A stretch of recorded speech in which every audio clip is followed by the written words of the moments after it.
नमस्कार दोस्तों, स्वागत है आप सभी का। तो दोस्तों आज हम बात करेंगे नंबर सिस्टम, जिसमें हम बात करेंगे बाइनरी नंबर सिस्टम, उससे रिलेटेड जो भी बेस होते हैं, कन्वर्जन जो हो गया, binary to decimal, decimal to binary, octal to decimal, octal to hexadecimal, इन सब चीज़ों के बारे में हम आज इस वीडियो में बात करेंगे, तो बने रहिएगा दोस्तों। तो दोस्तों पहले तो हम जानते हैं कि बाइनरी नंबर क्या होता है। तो जब भी दोस्तों हम किसी नंबर को बेस 2 में लिखते हैं या जिस नंबर में सिर्फ 0 या 1 का कॉम्बिनेशन होता है, वही हमारा बाइनरी नंबर होता है। हमारी जो कंप्यूटर जो नंबर सिस्टम है उसमें हमेशा बाइनरी ही वो अंडरस्टैंड करता है हमारा कंप्यूटर जो है। तो उसके लिए हमें बाइनरी नंबर की आवश्यकता होती है, जिसमें अगर हम 0 की बात करें तो 0 को हमेशा फ़ाल्स बोला जाता है, या 1 की बात करें तो 1 हमेशा ट्रू बोला जाता है in terms of computer language. So दोस्तों हम एक-एक करके आइए देखते हैं। तो पहले हम बात करेंगे कि बाइनरी नंबर।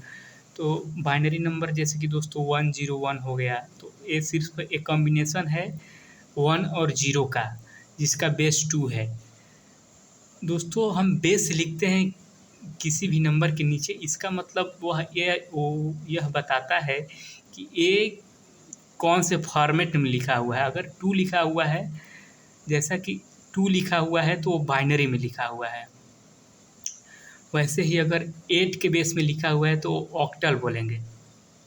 वैसे ही अगर बेस 10 में लिखा हुआ है तो उसे डेसिमल बोलेंगे। और वैसे ही अगर ये लिखा हुआ है 16 के बेस में तो उसे हेक्साडेसिमल बोलेंगे। तो दोस्तों सभी का इसमें रेंज भी होता है। तो जैसे कि हम बात करें कि बाइनरी का रेंज जो होता है 0 से 1 तक होता है, एक कम होता है। जो भी संख्याएं हैं, याद करने का एक ट्रिक हो सकता है कि जो भी संख्याएं हैं उससे एक कम उसका रेंज होता है 0 से लेकर के। तो अगर 8 है तो 7 होगा, 0 से इसका जो रेंज होगा 9 तक होगा।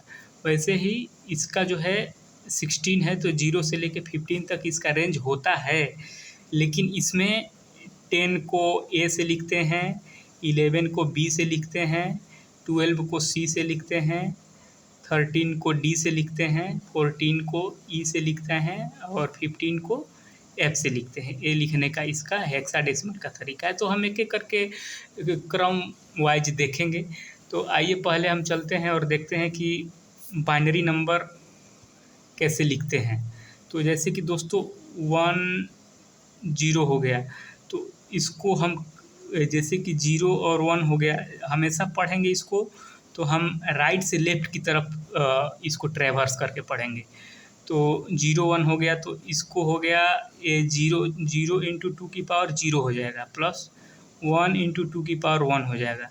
तो 2 की पावर जो 1 है तो 2 हो गया, मल्टीप्लाई करेंगे तो 2 की पावर ये जो है 2 की power 0, anything to the power 0 1 होगा, और इंटू 0 तो ये 0 हो जाएगा, यानी कि 2, यानी ये जो चीज़ लिखा हुआ है ये 2 लिखा हुआ है। तो आइए हम देखते हैं कि कैसे लिखते हैं।